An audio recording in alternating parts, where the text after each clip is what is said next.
Let's go to Al at 1-888 Bob Sheri. Al, you being you, what'd you do?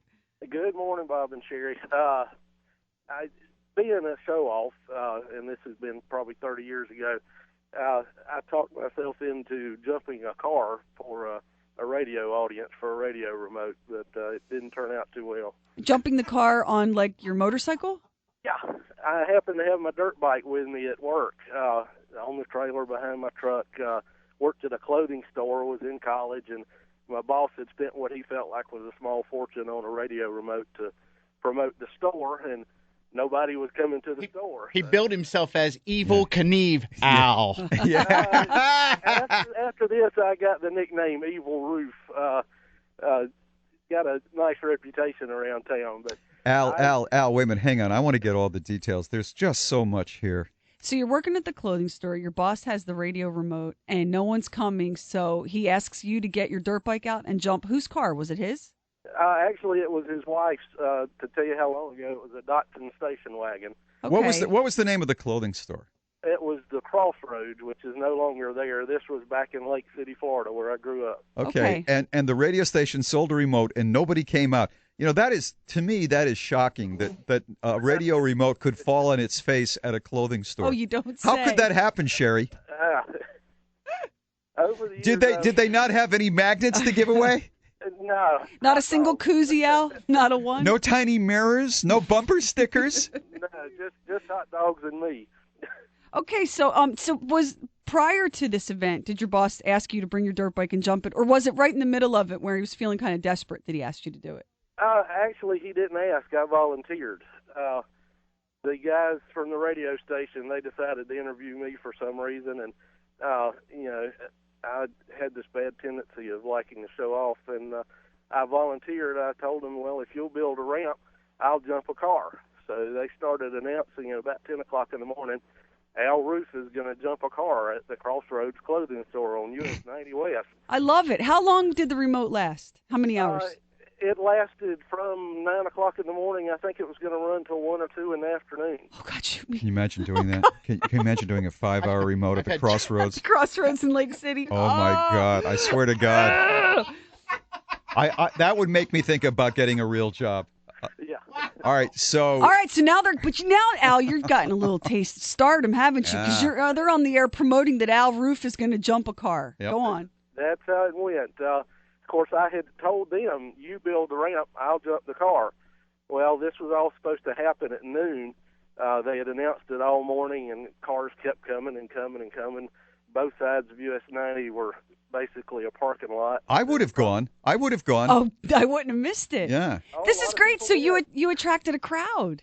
There were probably 500 people there, which for Lake City, Florida, that's about, at that time, was about half the town. Hey, did anybody buy any clothing during this whole thing? I'm not sure. I was a little too nervous to worry about the clothes after this all started coming together. All right, so give us what happened. Well, at about 11:30, there was still no ramp, and there happened to be some mildewed materials around. They were putting in a store next door to where we were, so I start gathering up lumber and building this ramp. You have to build your old ramp? The radio guys are saying you're going to...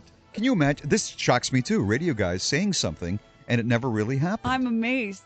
So go on, and now you're going to build the ramp so you can jump. You said it was a Datsun Station Wagon? Yep. And what kind of dirt bike did you have?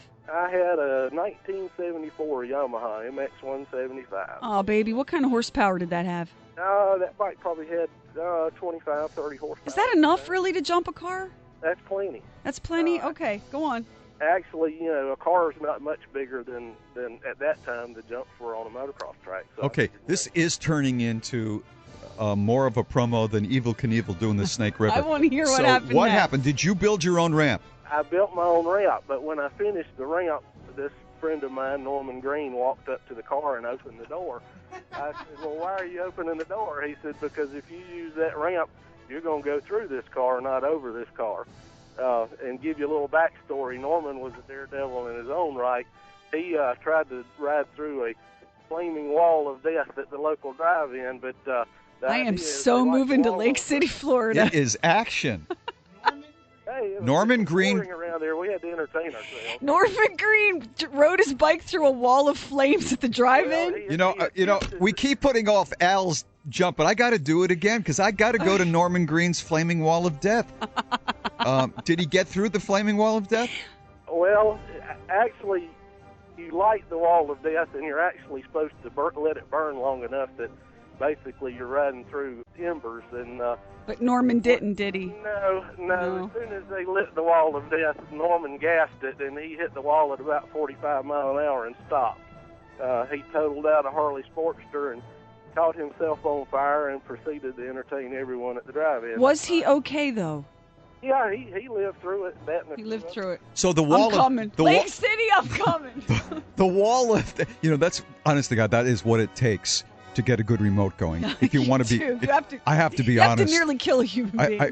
I have to be honest. So the wall of death was actually it was timbers on fire. Yes.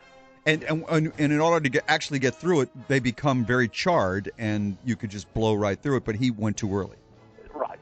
Okay, so now let's get back to you. You're building the ramp. Your friend Norman, who knows a thing or two about challenging a stunt, has opened the door of the Datsun, and now you're going to do the jump. Right. We need to take a break to find out what happened.